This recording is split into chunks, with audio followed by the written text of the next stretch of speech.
Good afternoon, everybody. This is Matt Sweetwood at Unique Photo. We're here today for a very, very special tribute to 9/11. As obviously we all know, today's the anniversary of the events on 9/11. With me today for our U-Live event is local photographer, actually nationally known photographer now, Bob Cumins. How are you today, Bob? Fine. Thanks, Matt. It's quite a day. Quite a day, right? It brings back memories of things that happened in the past. And what I'd like to do today is we're going to talk a little bit about the amazing photograph and actually set of photographs that you took on that day. But one of the things that I always like to do, everybody, this is one of those days, you know, it used to be in Americana, you know, you would talk about the day that Kennedy was shot or the day that Martin Luther King was assassinated. You know, you would say, gee, what was I doing on that day? Or in a more positive light, you talk about you know, what happened when we landed on the moon. You know, there are lots of things that are monumental occasions in our lifetime. And for this generation, I think that 9/11 is one of those days we all recall back what we were doing. It almost doesn't even matter. I mean, even children that were in school, they talk about it. So I'd like to sort of walk through the events because to me, there's not only a compelling story in your photographs, but there's a compelling photography story here, right? There's even a little bit of a lesson to be learned for photographers. So I'll sort of start. Let me start a little bit with my morning that day, right? And then I'm going to set it up for you to sort of talk about what you were doing that day and so on. Bob and I both live in New Jersey. We live really close to the Unique store here. At the time, I was living in Millburn, and you were living in Verona, right? And I remember getting up that morning for work, you know, like any other day for work. And I was driving to work that day. It was a beautiful day. And I heard on the radio that they had the initial report on the main news network here was that a small commuter plane had crashed into the World Trade Center. That was the first report. And it was funny because I was driving, you know, and I was like, oh my gosh. My first reaction, you know, which is like any New Jersey or New Yorker, is that traffic is going to be a mess, right? That's kind of the reaction. But I remember stopping at a traffic light, and then I looked up at the sky, and I'm like, it's perfect weather outside. And as you know, those of you who know the New York area know that the World Trade Center was that you could see that from miles and miles away. So I immediately thought to myself, hey, someone committed suicide. And then, of course, I did my usual New Jersey cursing of, like, they committed suicide. It's a really mean way to do it because they probably killed people in the building, and they created a traffic jam in Lower Manhattan. In fact, I had a business appointment coming in that day from Manhattan, and I was like, that's probably going to be canceled. And then, of course, I made it to work, and then the rest of the reports came in. So that should give you a little background to what I did that morning. And then, of course, we all were glued to the screen, right? Glued to the TVs, glued to the computers, and trying to see what happened as the events unfolded on that day. So tell us a little bit about how your morning unfolded that day. Well, it began similar. Right. Except I was running late. I normally am out about 15 minutes earlier.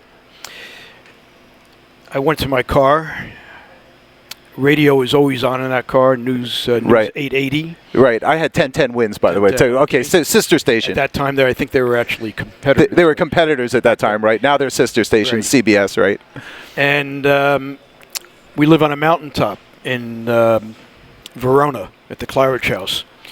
And that's about how many miles, like as the crow flies, as they said? 15 to 18 miles. Right, and there's great views in New Jersey from that crest of the mountain of New York City and the skyline and so on. Spectacular. Yeah, right. And I got to just as I was driving out to the coffee shop, as I do every morning, I got to the bottom of the hill, and the light just turned red, and it's a 2.5 minute light. I know. We've talked about this light. I've sat at that light too, because, you know, in a little bit of a coincidence, my dad actually lived in that building in the same building that you're in many years ago. So I sat at that light a few times. I will admit, since the statute of limitations is gone, I have run that light a few times in my impatience. Never. You've never done that, of course. So I turned the radio on, and Tom Kaminsky from 880 was in the middle of his helicopter report, and I couldn't quite grasp what he was speaking about. He kept mentioning a tower, and I kept thinking perhaps that tower was Newark Airport. They were building a new tower right. at the time, and I thought maybe he spoke about the wing of a plane clipped the tower, and I thought could be the airport tower. And I sat there, I looked around, I saw there was no one behind me, and there was one car next to me. the light, being 2.5 minutes, was about to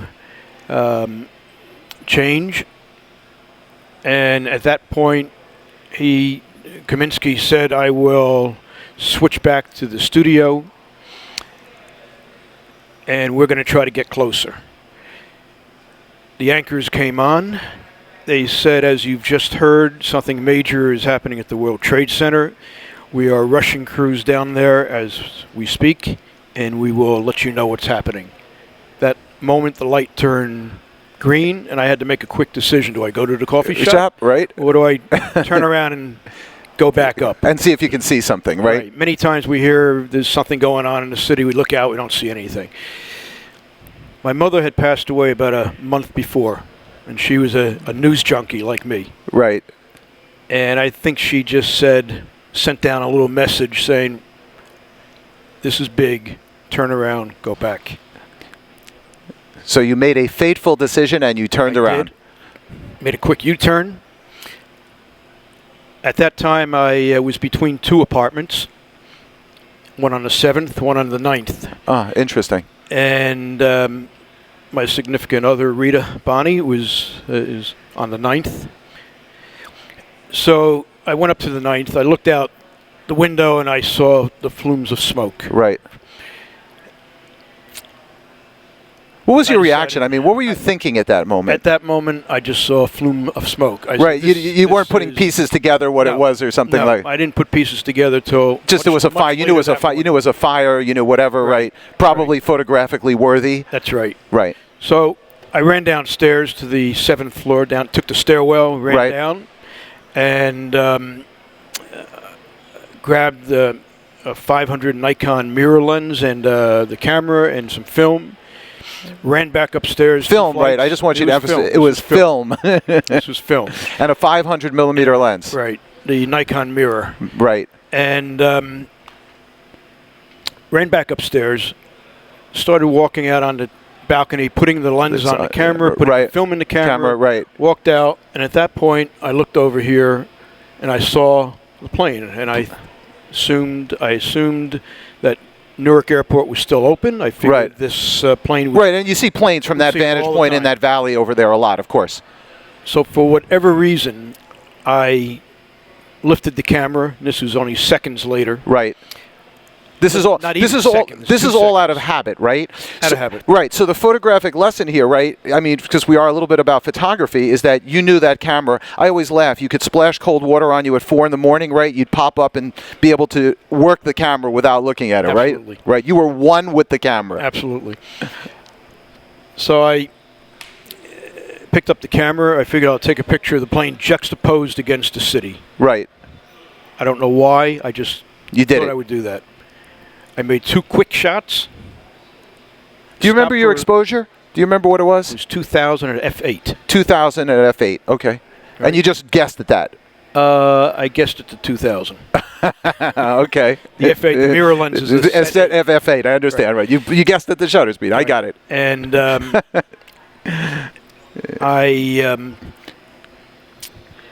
And what film were you using, by the way?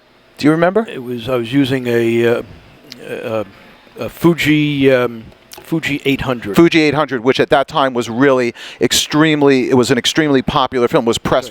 They really had won the press market with that film. It was really widely used. We sold a lot of that here at Unique Photo. Print film, I understand. Mm-hmm. So I shot the 2 images, stopped for a split second, and then all of a sudden I saw a fireball. And I remembered yelling to myself. You have to remember that I was on the balcony. Right. Never heard a siren, never heard a scream. Right, I mean, never had to run for my life. Right. And I saw the explosion, an explosion at that time, and I remembered yelling to myself, shoot it! Right. And I shot it, and I wondered whether I had gotten the exposure. Right. At that second when the explosion took place, right, the plane disappeared from my consciousness. Right. Never thought about it again. Never thought that plane had caused the explosion. Interesting, right. A lot of people had that experience too, by the way, is that it was just sort of hard to, it's such an unimaginable event that your mind just doesn't put those, it's so unnatural to do that. Of course, it's understandable. I just figured the explosion was a gas main, something inside the building, even though that wasn't the building that was on fire. So I continued to make some more. I'm going to hold this up because these are the prints. Let me put those out. Sequence of this is the sequence.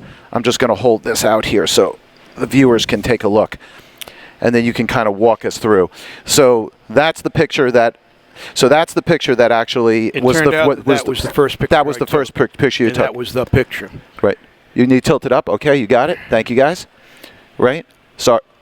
Right, so isn't that amazing? So if we really sort of step back for a sec, you picked up your camera, guessed at the shutter speed, your sense was that you needed to shoot this, and the first click of the camera ended up being the first 2-page spread ever in People magazine. I believe it was the first 2-page spread. It was the biggest selling issue in People magazine ever. To this date. That's right. The second picture was just the tail of the plane showing from the building, and you see a little spark of light, which was the beginning of the explosion. And then you had the explosion. This is an amazing picture too. You told me about this just beforehand. This photograph, you may have heard that after the explosion, a lot of fuel from the jet started pouring out of the building down to the ground. And because we are due west of the city, everything was silhouetted, even though it was a beautiful, beautiful day that day, as you remember. What you see here is all the fuel pouring out of the building, and that's the silhouette of that. This came later. Right. So what's really interesting, and what I always like to remind people about this, let me just, before I get onto it, let me just sort of show the People magazine cover, right? And they did a whole spread on that. Can you see, you guys see that okay? Yeah. I think what's really most fascinating about this, today we live in a digital world. So today you would have known so much more information about what you had acquired right on the spot, because the natural thing. The other thing that it sort of occurred to me is that if you had a digital camera, how many people would have taken those first 2 shots, then hit the play button, looked at them, and then missed the rest of the shots? Probably. So in a way, the fact that you were so skilled with your camera, you were so one with it, and the fact that it was film, you just had to sort of be yourself, be a photographer, actually allowed you to capture these images. Well, right. Just something I don't speak about very often is, and I hesitate here too, but right. The so-called 9/11 conspiracy, right, which I was placed in, and that's, you could see that on, you can see that if you go to 9/11 conspiracy, but right. because I had film, they tried to challenge whether or not the images were real. Oh, right, because there's right. This is film. This is not digital where you can play with the images. Exactly.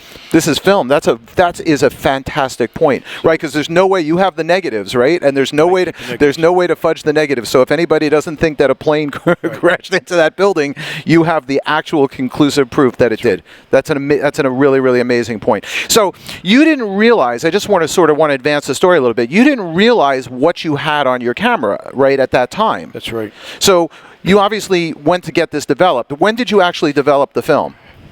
I left about, what I did was after I made the images, made these pictures, right. I continued to shoot for another few minutes. Okay. And it wasn't until then I turned the TV on. Right. And I'm going to put it down. Heard people screaming about the second plane. Right. I still did not recall what I had seen. I said, well, that must have been the explosion I saw. And at that point, I decided to run to my lab, which was at that time AccuColor Labs. And where were they located? They were in Paramus. In Paramus, which is probably about a half an hour from. Not even. I had to go. Actually, my stepfather came up that week, and it was my turn to take care of him. I went to pick him up, and he stayed with me the rest of the day. So the whole thing, probably about a half hour later, I went to Paramus. He also had a lab. The owner, Razmik Avanesian, is standing outside the lab in Paramus. And he said, go to the other lab in New Milford. Which is a haul. That's a little bit of a haul. That was another 15 minutes. Right. So I went to that lab. We got the film processed. And at that time, they were just getting started with all the digital and all the scanning. Right. And the technician there, I asked him to put the film into the scanner so we could take a look. I started looking, going backwards. This way. Of course, yeah. And I'm looking to see, I really want to know if I got the explosion. Right, yeah. Right, because that's like theoretically the money shot, right? To see the fireball or something like that, right? Even though I assumed that many other people had it also. Yeah, yeah. Mm-hmm. Went backwards, kept going, didn't see it, and then finally I saw the explosion. I said, I got it. Then I asked him, go back. I'm going to hold these ones up. Yeah. Let's do it with these. Start one image at a time. Right. And bring it up on the monitor one image at a time. He brought up this image. Right. And what did you think when you saw that? I just saw it. It didn't register. Right. And then I saw the second image. With the plane going halfway into the building. I don't know if we can see that there, but you can see the plane into the building. It's just the tail of the plane. And then I saw the explosion. Right. At that moment, I said something very loud. Right, okay, right. Including, I remember that plane now. Right, it all sort of, the pieces started to... It all came together. And it wasn't until then that it all came together. And we went back and forth, back and forth. I looked at the clouds. I looked, and there was a plane that happened to be flying over Manhattan at the time.